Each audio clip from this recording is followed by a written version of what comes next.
Hello everyone, welcome back to chemistry tactics. आज हम last year दिसंबर 2023 में जो CSIR नेट में जो एग्जाम हुआ था उसमें जो क्वेश्चंस आए थे उनकी बात करते हैं। कुछ क्वेश्चंस तो हमने कवर कर लिए हैं जो हमारे रिएजेंट्स हमने पढ़े थे ऑर्गेनिक केमिस्ट्री में, यानी कि कौन कौन से टाइप के रिएजेंट्स होते हैं उनसे रिलेटेड जो भी क्वेश्चंस आए थे हमने वहां पर कवर किए हैं। वीडियो नहीं देखी है तो डिस्क्रिप्शन में लिंक दे दूंगी, वहां से चेक करना। सारे रिएजेंट्स वहां पर जो लास्ट ईयर में आए हुए क्वेश्चंस हैं उनसे रिलेटेड सारे रिएजेंट्स वहां पर कवर किए गए हैं। आज मैं फिर से एक दूसरे चैप्टर की सीरीज स्टार्ट कर रही हूँ, ऑर्गेनोमेटेलिक कंपाउंड्स। ऑर्गेनोमेटेलिक कंपाउंड से जो भी क्वेश्चंस आए हैं लास्ट ईयर में उनसे रिलेटेड क्वेश्चंस यहाँ पर हम देखने वाले हैं, वो टॉपिक हम यहाँ पर डिस्कस करेंगे। फायदा ये होगा कि लास्ट ईयर में किस तरह के क्वेश्चंस आए हैं उनसे ये पता चल जाएगा कि हाँ इस तरीके के टॉपिक्स आजकल पूछे जाते हैं।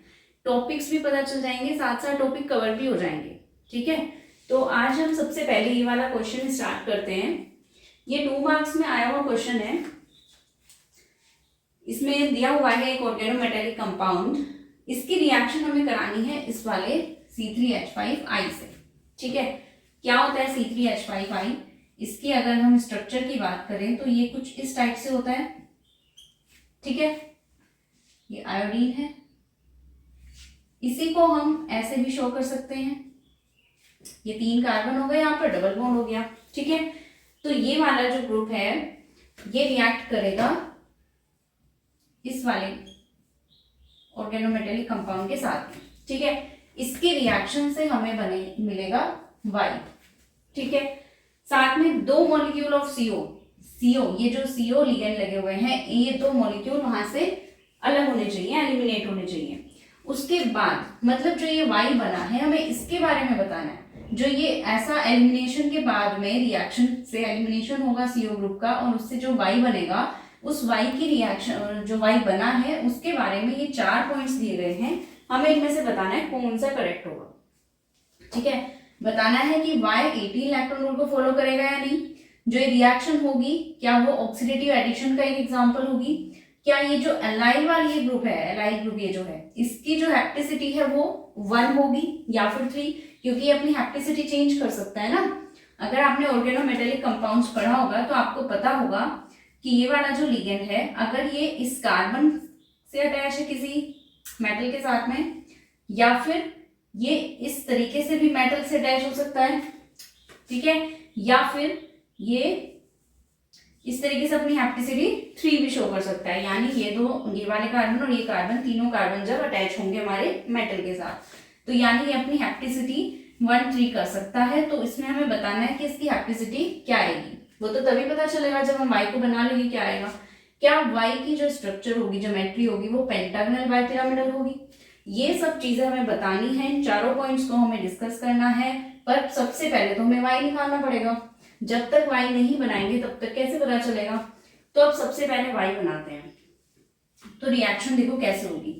अगर हम सबसे पहले कोई भी ऑर्गेनोमेटेलिक कंपाउंड की कोई भी रिएक्शन अगर हमें करानी है तो सबसे पहला रूल क्या होना चाहिए, उसके इलेक्ट्रॉन्स काउंट करने हैं।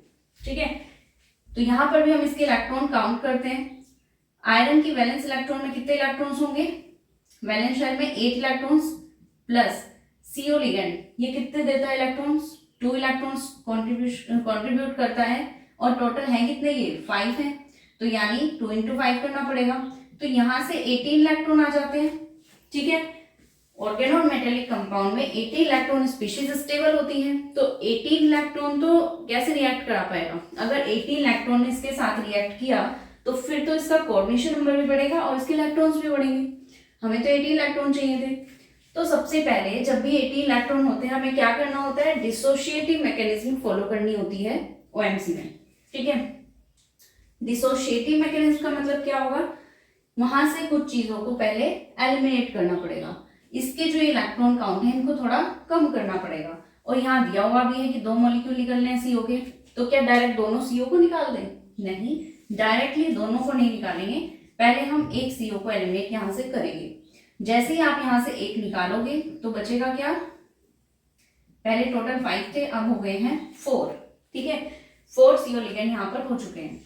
अब इसके इलेक्ट्रॉन्स काउंट करना जरा कितने आएंगे, क्योंकि 2 इलेक्ट्रॉन यहाँ से निकल गए हैं तो 18 में से 2 16 इलेक्ट्रॉन आएंगे। ठीक है, अब यहाँ पर 16 इलेक्ट्रॉन हो गए हैं, तो अब रिएक्शन हो सकती है। अब यहाँ पर इसकी रिएक्शन होगी, जो ये C3H5 आई था, ठीक है। अब यहाँ पर देखो, ये वाला जो ग्रुप है, ये कार्बन और ये आयोडीन, तो यहाँ पर पार्शियल नेगेटिव, यहाँ पर पार्शियल पॉजिटिव, तो ये वाला जो ग्रुप है ये कैसा है, पोलर है। और जब पोलर ग्रुप होता है तो फिर एडिशन कैसे होता है, ट्रांस एडिशन होता है। अब ये चीजें कैसे पता चली कि पोलर है तो ट्रांस एडिशन होगा, ये पूरा एक रूल होता है, उसके अकॉर्डिंग होता है कि अगर पोलर लिगेंड कोई भी ऐड हो रहा है हमारे 16 इलेक्ट्रॉन स्पीशीज पे, तो वो ट्रांस एडिशन होता है, ठीक है। ट्रांस मतलब दोनों, जो ये आई और कार्बन, जो आयोडीन और कार्बन है, ये दोनों अपोजिट लगने चाहिए। तो अगर हम बात करते हैं इस FeCO4 की इस तरीके से, तो यहाँ पर हमारा ये ग्रुप लगेगा, एक तो आयोडीन, ये तो CO लिगेंड है ही हमारे 4 के 4, इनको ऐसे बनाया, और यहाँ पर ये जो ग्रुप है ये वाला, ये इस तरीके से लगेगा, ठीक है। 3 कार्बन इस तरीके से ऐड हो जाएंगे।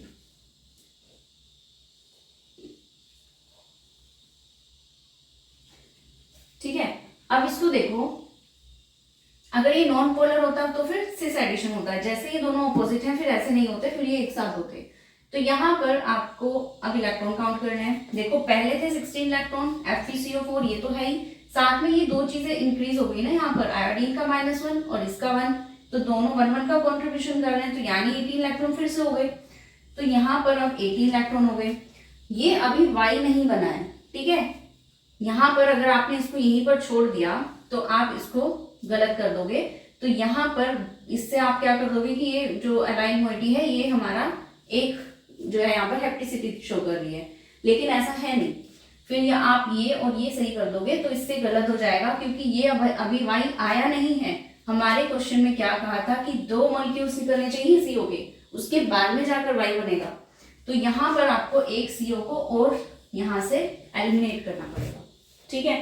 अब जैसे ही आप एक CO को एलिमिनेट कर दोगे तो क्या होगा, देखो यहाँ पर जो ये Fe बना है,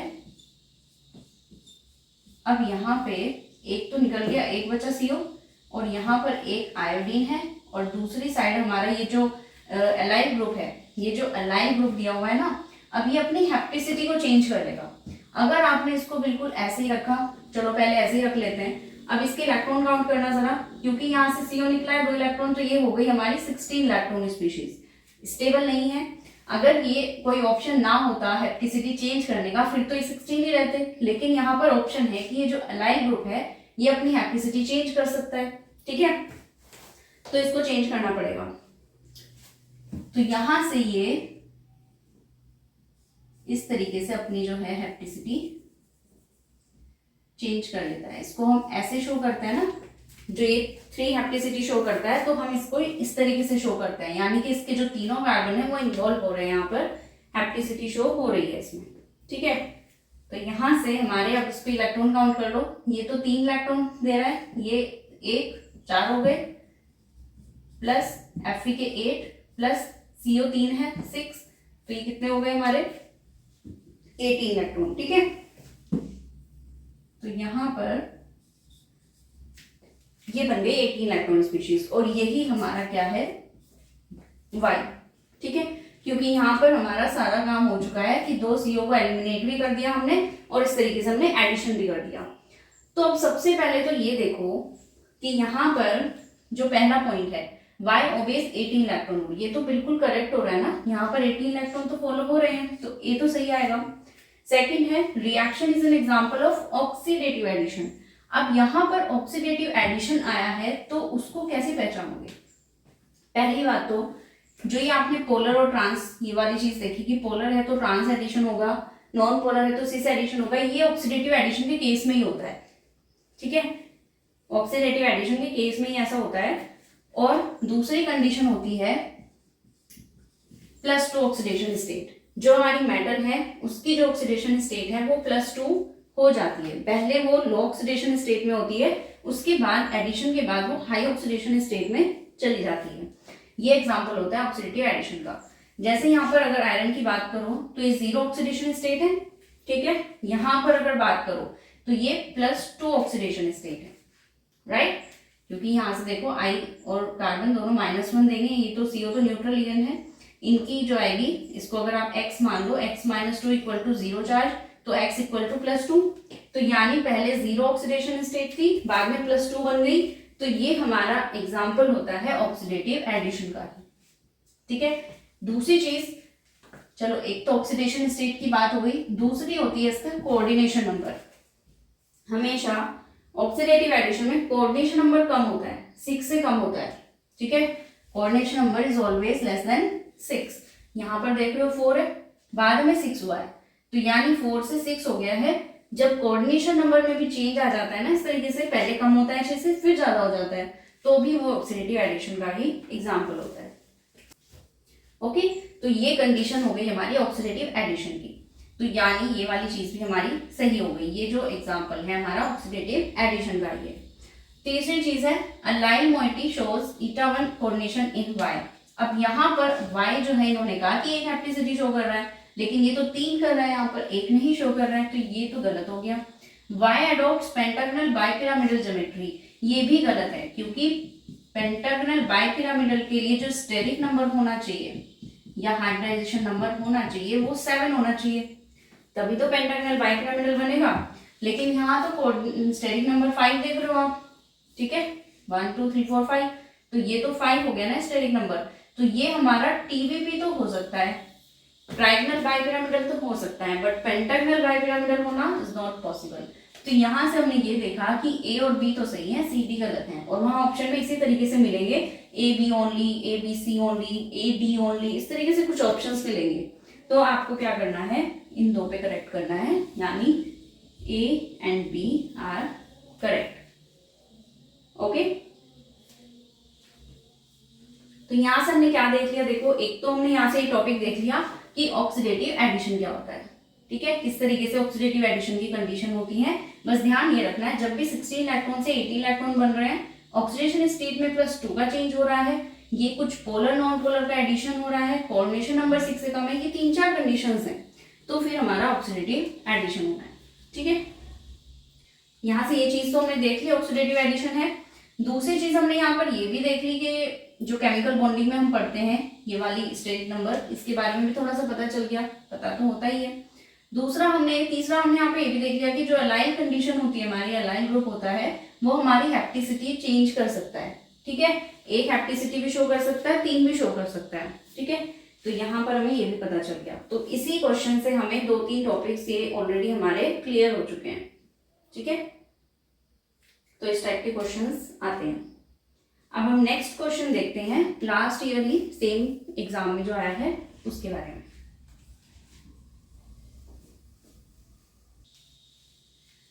तो ये नेक्स्ट क्वेश्चन है, देखो ये भी 2 मार्क्स में आया था question. Number of skeletal electron pairs and the cluster type 4 β_NH10 एंड B6H9- रिस्पेक्टिवली आर। इन दोनों के लिए आपको बतानी है कि स्केलेटल इलेक्ट्रॉन पेयर कितने हैं एंड कौन से टाइप की क्लस्टर टाइप है, यानी कौन से टाइप की स्ट्रक्चर है। तो देखो, जो भी हमारे ऑर्गेनोमेटेलिक कंपाउंड्स होते हैं, उनको हम, जहां पर हमारी एक से ज्यादा मेटल होती है, उसको एक क्लस्टर बोल देते हैं। ठीक है, क्लस्टर टाइप के लिए एक स्ट्रक्चर निकालने का अलग मेथड होता है, उसके जो वैलेंस इलेक्ट्रॉन है उनको काउंट करना होता है। देखो 2 मेथड होते हैं, एक तो होता है हमारा polyhedral electron count, polyhedral electron count, दूसरा ये हो गया हमारा, या फिर हाँ एक और हो सकता है, और इलेक्ट्रॉन इन्वॉल्व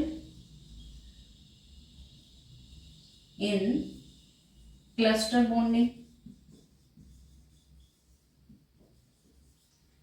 ठीक है, या फिर ये जो अभी हमने देखा स्केलेटल इलेक्ट्रॉन पेयर्स, ये सब ना एक ही बात है, सिर्फ अलग अलग मेथड, इसके अलग अलग नाम दिए गए हैं, होता एक ही तरीके से है। जितने भी आपके इलेक्ट्रॉन काउंट होते हैं, जितने आपके स्केलेटल इलेक्ट्रॉन पेयर्स होते हैं, ठीक है, electron involve in cluster bonding जितने होते हैं, तो ये सब एक ही टाइप के एग्जाम्पल हैं।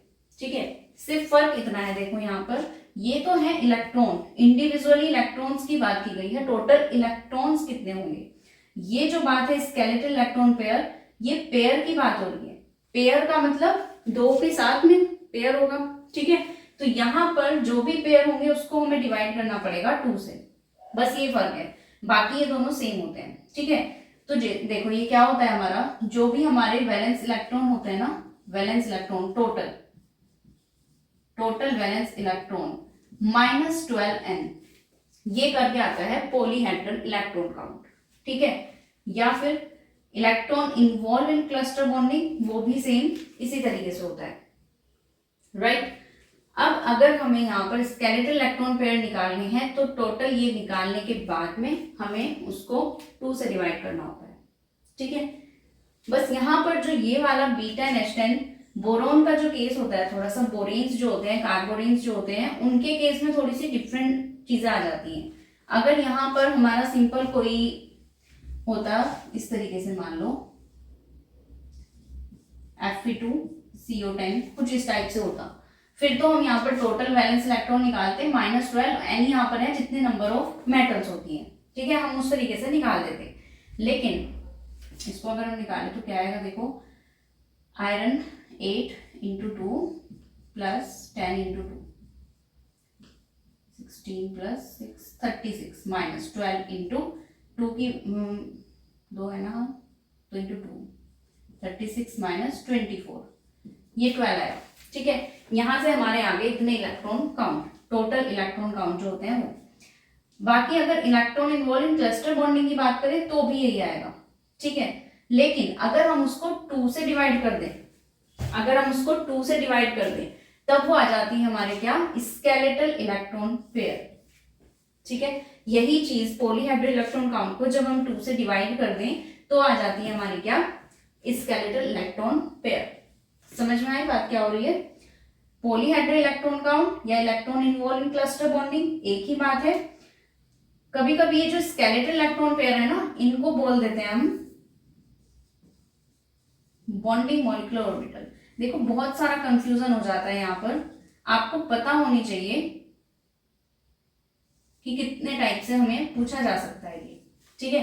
कई तरीके से पूछी जा सकती है एक ही चीज, लेकिन हमें उसमें थोड़ा सा कंफ्यूजन हो जाता है। तो इस कंफ्यूजन को दूर करो, ये दो चीज एक हैं और ये दो चीज एक हैं, चलो इसमें और भी नहीं लगाते, ठीक है।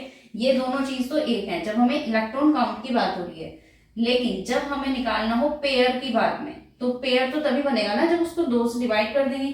तो यहाँ 2 से डिवाइड करके आ गया 6, ठीक है। इसी तरीके से अगर हमें बॉन्डिंग मॉलिक्यूलर ऑर्बिटल की बात कर रहे हैं, जैसे हमारे p ऑर्बिटल होते हैं, ऑर्बिटल तो 3 ही होते हैं ना, मैक्सिमम इलेक्ट्रॉन ही तो उसमें 6 आ सकते हैं, इस तरीके से, ठीक है। मैक्सिमम इलेक्ट्रॉन ही तो 6 आ सकते हैं, ऑर्बिटल तो 3 ही होते हैं, तो यानी 6 इलेक्ट्रॉन को 2 से डिवाइड करके तो आया ना मॉलिक्यूलर ऑर्बिटल। तो वही अगर बॉन्डिंग मॉलिक्यूलर ऑर्बिटल पूछे इस केस में तो भी 2 से डिवाइड करना है। इलेक्ट्रॉन पेयर की बात की जाए, स्केलेटल इलेक्ट्रॉन पेयर, तो भी 2 से डिवाइड करना है, ठीक है। इस तरीके से होता है। अब यहाँ पर बोरेन के केस में, बोरेन्स जो होते हैं यानी इसमें बोरोन लगा हो, उसके केस में क्या होता है, देखो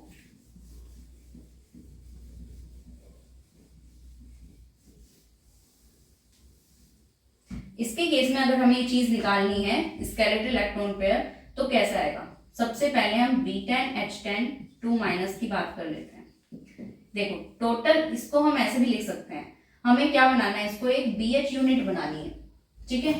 डायरेक्टली भी कर सकते हो लेकिन ऐसे बनाना सेफ है।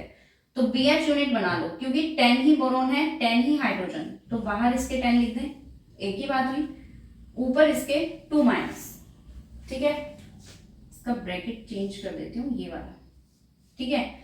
अब यहाँ पर देखो बोरोन जो होता है ना, वो 2 इलेक्ट्रॉन्स देता है, 2 इलेक्ट्रॉन कंट्रीब्यूट करता है क्लस्टर में, ठीक है। 2 इलेक्ट्रॉन देता है, इसलिए 2 और इंटू टोटल कितने हैं 10।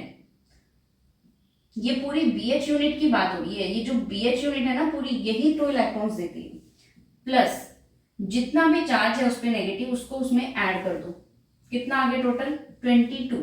अब ये 22 तो आए हमारे टोटल इलेक्ट्रॉन, लेकिन हमें क्या बताने हैं, इलेक्ट्रॉन पेयर्स, तो 2 से डिवाइड करना पड़ेगा। यहाँ पर तो क्या पता चल रहा है सिंपली कि इसको 2 से डिवाइड करके आ रहा है। हो सकता है किसी क्वेश्चन में आपको 22 दे दिया हो और 11 भी दिया हो, तब कंफ्यूजन होगा कि आप इसमें पेयर वाला करोगे या फिर पेयर कौन सा इलेक्ट्रॉन, टोटल इलेक्ट्रॉन करोगे। तो ये ध्यान रखना है, यहाँ पर पेयर की बात हुई है तो 2 से डिवाइड करके आएगा, ठीक है।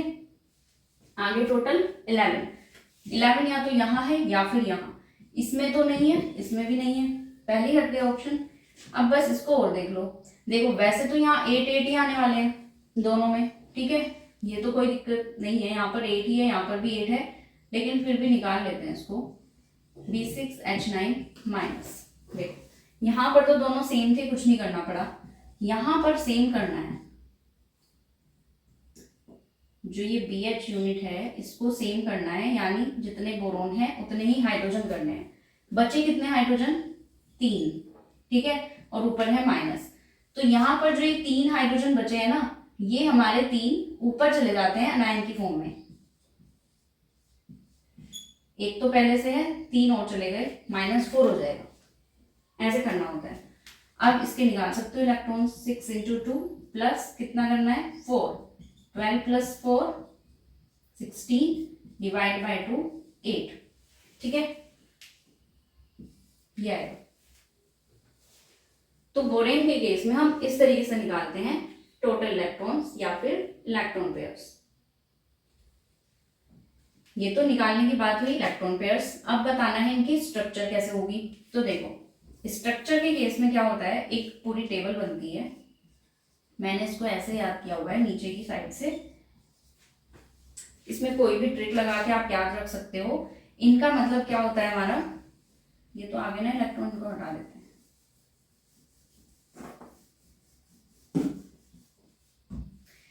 यहाँ नीचे से मैंने इसलिए लिखा क्योंकि मुझे इसी तरीके से याद है, और मेरी जो ट्रिक है ना वो थोड़ी सी बहुत ही वियर्ड है, बताई नहीं जा सकती, बहुत ही वियर्ड तरीके से मैंने इसको लर्न किया हुआ है कि इस तरीके से नीचे से ऊपर की साइड। तो इसमें हम देखते हैं, अगर हमारा ये आता है, ये आएगा कैसे, अच्छा अगर हमारे यहाँ पर ये इस तरीके से, ये पूरी टेबल है, आपको ये पूरी टेबल लर्न रखनी पड़ेगी। एन का मतलब है नंबर ऑफ जितने मेटल्स हैं, ठीक है, उसमें +1 +2 +3 +4 +5 ये ऐड करना है, n-1 super closo hyper closo nido arachno hypho and klado, ये स्ट्रक्चर्स होती हैं आपकी, ठीक है, ये 7 तरह के स्ट्रक्चर्स हैं। ये आपको पूरी टेबल लर्न होनी चाहिए अगर क्लस्टर टाइप आपको निकालना है तो यहाँ पर आपको कैसे बनाओगे इसको, देखो एक तो है 11, एक है 8, इसको हमें किस फॉर्म में बनाना है, इन वाली फॉर्म में बनाना है, n+1 2 3 4 5 और -1 और n कुछ भी, ठीक है। कैसे बना पाओगे, पहले आपको देखना है 11 इसके लिए था ना, टोटल कितनी है यहाँ पर मेटल 10 में कितना ऐड करें कि 11 आ जाए 1, तो ये बन गया ना हमारा, ये n है हमारी टोटल और +1, तो ये n+1 टाइप बन गया ना, तो यानी ये क्लोजो आ गई इसके स्ट्रक्चर। तो इसमें तो नीडो है, ये गलत हो गया, क्लोजो सही है। 8 का और देख लेते हैं, 8 में क्या करना है, देखो टोटल यहाँ पर कितनी मेटल है 6 में क्या ऐड करें 8 बन जाए 2, यानी 6 + 2, तो ये n+2 टाइप का है, तो n+2 नीडो दोनों में नीडो है, ठीक है, इस तरीके से देखते हैं। तो ये हमारा पूरा जो है यहाँ से पता चल गया कि किस तरीके से हम इनकी स्ट्रक्चर्स को देखते हैं, ओके। मेन बात है ये टेबल लर्न होनी चाहिए आपको इस तरीके से, ठीक है। चलो, तो आज की क्लास में हमने ये 2 क्वेश्चन देख लिए जो लास्ट ईयर ही दिसंबर 2023 वाले एग्जाम में आए थे, और भी कई क्वेश्चन हैं जो हमारे ऑर्गेनोमेटेलिक से आए हुए हैं, वो हम नेक्स्ट क्लास में डिस्कस करेंगे। Thanks for watching and keep learning.